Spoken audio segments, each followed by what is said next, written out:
छिपा पहरे लोटा पहरे आउरी गिलास हे। छिपा पहरे लोटा पहरे आउरी गिलास हे।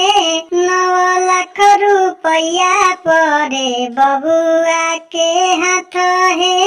9 लाख रुपया परे बबुआ के हाथ हे। तो घड़ी बांधेल कि ना, टाइम चिन्हेल कि ना, तोहर बहिनी उड़र गेल जानेल कि ना। हादे दाल भात पखात नई कोन लुई के तरकारी। एहो दाल भात पखात नई कोन लुई के तरकारी। समधी जी मांगो तारे मछरी बरारी। हमन कह दीहिन कमौगी के गारी।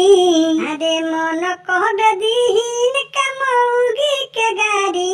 भसुर जी मांगो तारे मछरी बरारी। भसुर जी मांगो तारे मछरी बरारी।